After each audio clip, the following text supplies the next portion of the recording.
जिले के सिंग्रामपुर वीरांगना रानी दुर्गावती टाइगर रिजर्व के अंतर्गत अनुभूति कार्यक्रम के तहत स्कूली छात्र छात्राओं और शिक्षकों को सिंगौरगढ़ किले समेत अन्य स्थानों की सैर कराई गई। उन्हें वन संपदा जैसे औषधीय पेड़ पौधों, कीमती लकड़ी, जंगली जानवरों सहित कई रोचक जानकारी दी गई। कार्यक्रम में केएन कॉलेज, दमोह जबेरा महाविद्यालय प्रतिभागी छात्र छात्राओं को collector Mayank Agrawal, Sunil Tiwari, DFO Mahendra Singh, Uike ranger Ashray Upadhyay ने छात्र छात्राओं एवं उपस्थित जनों को वन संरक्षण की शपथ भी दिलाई और प्रशस्ति पत्र का वितरण किया। JSN news bureau report, Damoh, Madhya प्रदेश।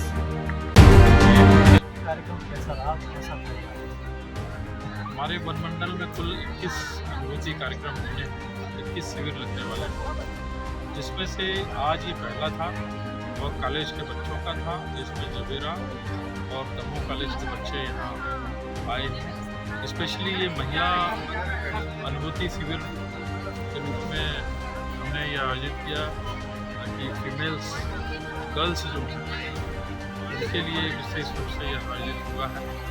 और मुझे बहुत खुशी है कि जो गर्ल्स हैं इन्होंने बहुत इंटरेस्ट लेकर के कार्यक्रम में अपना हिस्सा लिया है।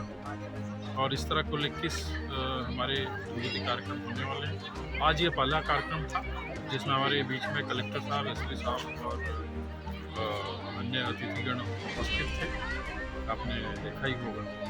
और मुझे खुशी है कि सभी बच्चों ने बहुत ही इंटरेस्ट से और जैसे हमने उनसे फीडबैक लिया है और उन्होंने बहुत अच्छा यहाँ पे जो है अनुभव प्राप्त किया है। और मैं समझता हूँ कि आगे वृक्ष उस वन उसी तरीके से आप ये देखिए, जितनी भी हमारी जो नेचुरल साइंस जिसको कहते हैं, फिजिक्स, केमिस्ट्री, जितने निकले हैं ये कहीं ना कहीं इन्हीं से रिलेटेड ही। पहले तो कोई चीज़ होती नहीं थी, किताबें तो थी नहीं, जो भी आदमी ने सीखा, जितनी चीज़ें सीखी वो इन वनों से।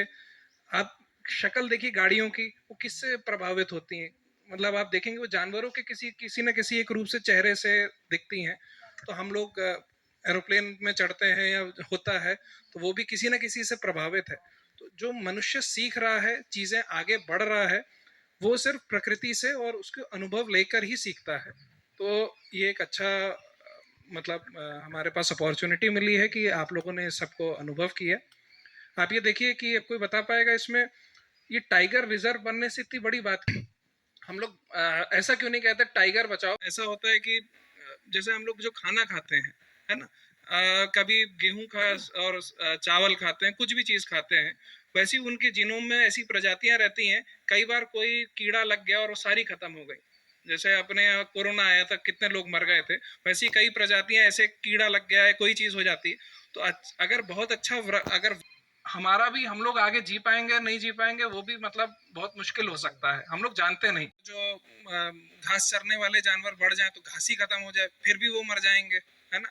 आपके अगर वो ज़्यादा वो घास चरने वाले अगर घास चरने वाले जानवर ना रहें तो शेर मर जाएंगे। तो इस शेर अगर जिंदा है तो एक आपने जैसा बताया एकदम आइडियल केस है कि इसका मतलब चीज़ें संतुलित हैं, ये एक इंडिकेटर है। तो इसीलिए टाइगर रिजर्व अपने यहाँ बन रहा है। और आप आज शायद यहाँ पर आ गए, हो सकता है 5-10 साल बाद फॉरेस्ट वाले साहब आपको अंदर भी ना आने दें, यहाँ पे इतने शेर हो जाए और ऐसा हो जाए, क्योंकि सब कोर एरिया है। तो ये अपनी खुशकिस्मती है कि हम लोग यहाँ पर आए। और हम लोग को कोई ना कोई, जैसे सभी लोगों ने कहा, कि अपनी तरफ से प्रयास यही करना चाहिए कैसे इसको, प्रकृति को बचाएंगे। क्योंकि जो सीख हम लोग रहे हैं, ये एक बात, जैसे ये तो नेचुरल प्रोसेस का होता है, वैसे ही जितने घना वृक्ष होता है ना, जो इकोसिस्टम होता है, वैसे ही उसमें जो